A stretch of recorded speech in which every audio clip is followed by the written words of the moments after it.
So I have on my bench a ETA 2892. It's in an Amiga. It needs to be assembled. Now recently I got these movement holders from All Time Co. Basically what they're used for is essentially just holding the automatic bridge in place, and it makes assembly a whole lot easier, and basically, it's going to eliminate any potential problems. How they work is like so, and I'll demonstrate that to you. So first things first, we want to put the rotor in.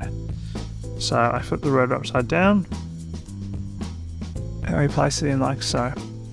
As you can see, it's held in place, and this makes it a little bit easier now to assemble. The center bearing here can swivel around, and you want to locate that into the correct position to put the next bridge on. Now at this point here, you can certainly oil the rotor bearing. I use 9010, which is a really light oil, or some people prefer to oil from the top, so I'll just oil that quickly.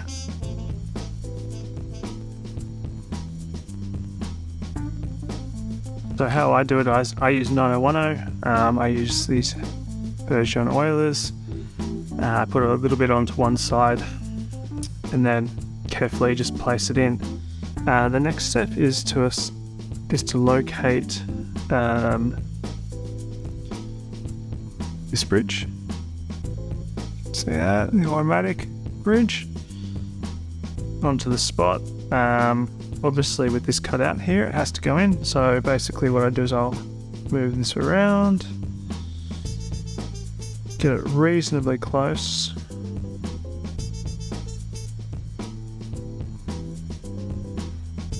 Pop that in its place. Now it's still not situated correctly, so I do have to move it around to get the two pins in the right spot.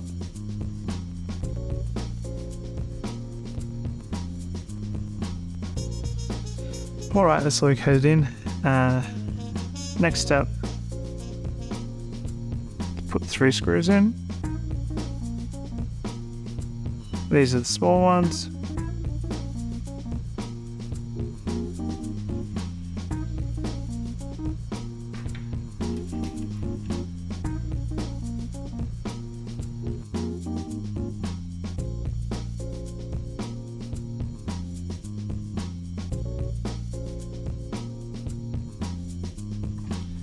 Right, so I've got the 3 screws in now.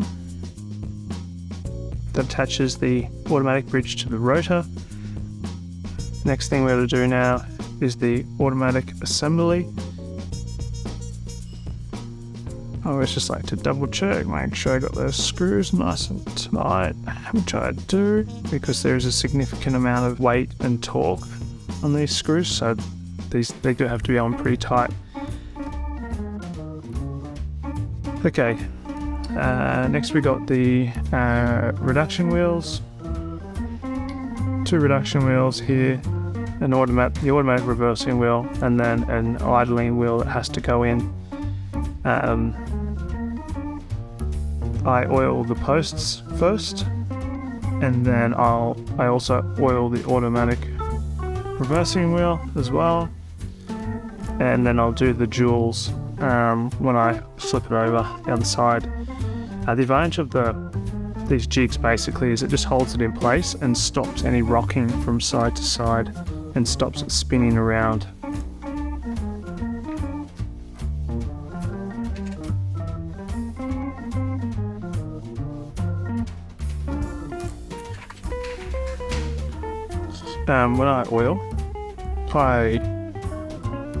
When I oil posts, I wrap the oil around the post. I don't just put it on one spot. So I go the whole way around the post, and I do it at the top of the post as well, so that when I slide the wheel on, all the oil isn't already at the bottom and it's pushed down the post evenly.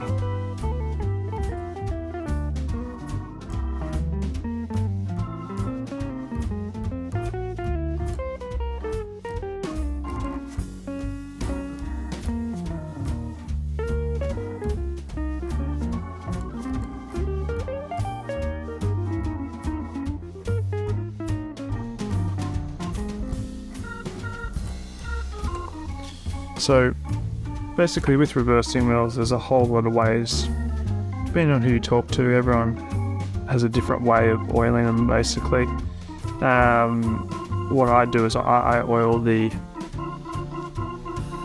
arms that come in and out, basically just the tips of those, and then I obviously do the pivots as well additionally.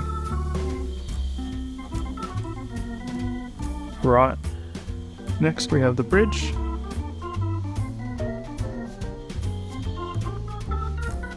Now there is a slight difference between the ETA 2892 and the Amiga version of that, in that with the 2892, this wheel right here, this last guy, has to be put on first.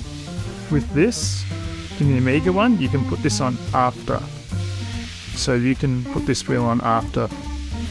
But how we are now, I don't have to worry about that. So next, I get the screw. Now there is a difference in the screws compared to the one that's underneath. It's only very minor. Generally, the one that's underneath is finished not to the same quality as the ones on top. So look for, you'll have a slightly rounded surface. It won't be a high gloss finish like the screws on top. But in regards to like the thread and the pitch, like that's all the same. It's just really aesthetically where the difference is.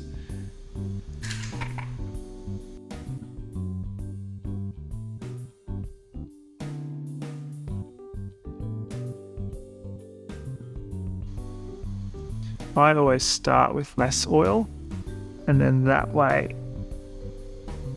I can add oil to it. So I don't mind coming back and forth a couple of times to do the oil, instead of having my oiler completely full and then potentially spilling. Right, with this one now, the next step actually is to put the automatic section into the movement. So I've located the blocking lever into the right spot as it currently stands. I've oiled the underside where I need to on the automatic section with the appropriate oils. Further, I forgot to mention the first wheel here, I use HP 1300, a little bit thicker.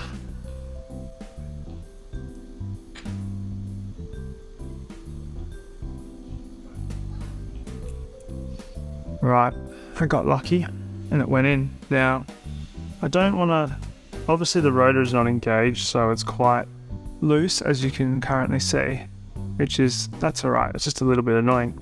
The main thing when you put this automatic bridge in is that you want this intermediate reduction wheel to attach correctly to the next wheel. So what I tend to do is I get a little bit of pegwood, or you can use like a probe or a stick, whatever you prefer, and then I'll just wind the crown on.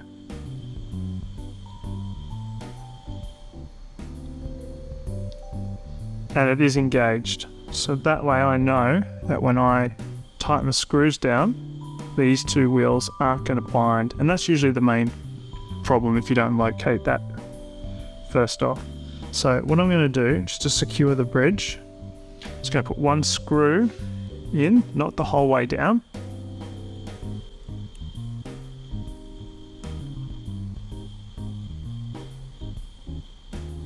And I'm just double checking to make sure everything's engaged.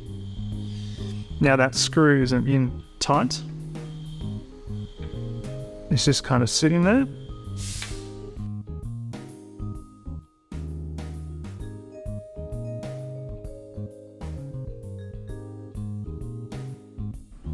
Right, got the next screw in, just loose again. Just want to double check, make sure, yep, it's still free, we're good. And now I'm just going to put the third screw in.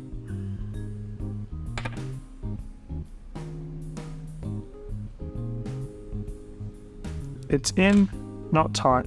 Now, if this was the ETA 2892 instead of the Amiga 1120, like I said before, this wheel here would already be in. Alright, first things first, got to oil a couple of things.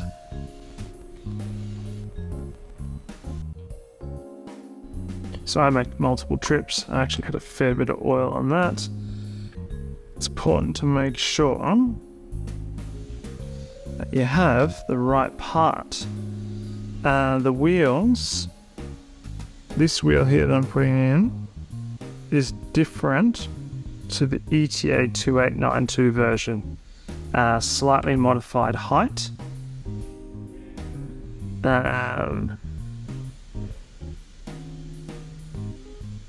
Which makes it a little bit harder to get that bridge in. It's not right.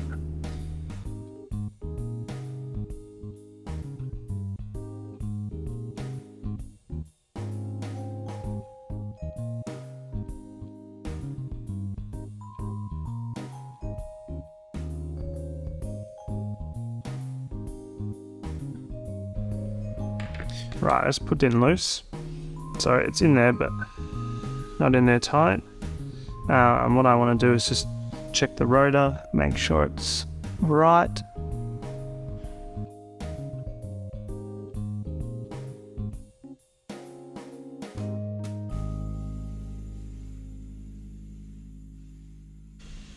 Now the screw slots are actually a different width, so this screw slot is a different width to these ones.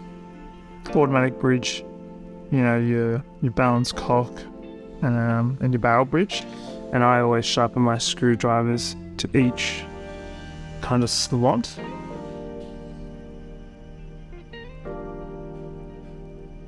And I'm just going around and tightening off all the other ones. Now there's a couple of things I got to do. I try not to use Rodico too much because it can leave a bit of a residue. The brands don't particularly like you using it, so I use these little like sticky dots, and the great thing about that is they don't leave any residue.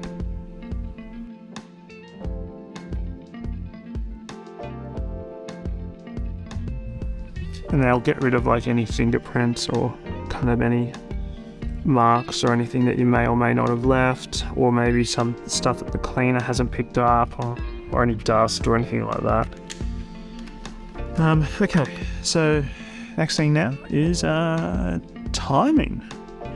Right, so the watch is doing about 290 degrees.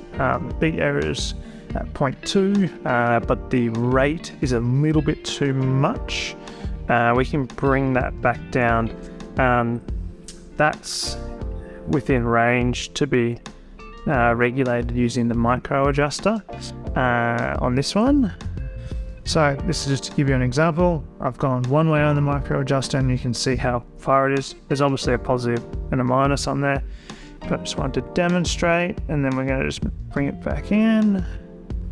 So I wanted to let it settle. I just brought it back to where it was, thereabouts, but I want to move it just a little bit further. We want to get about, let's say, I reckon we can get about 3 to 4 seconds. So we've got about a 3-4 second difference between dial up and dial down, and that can be a couple of different things.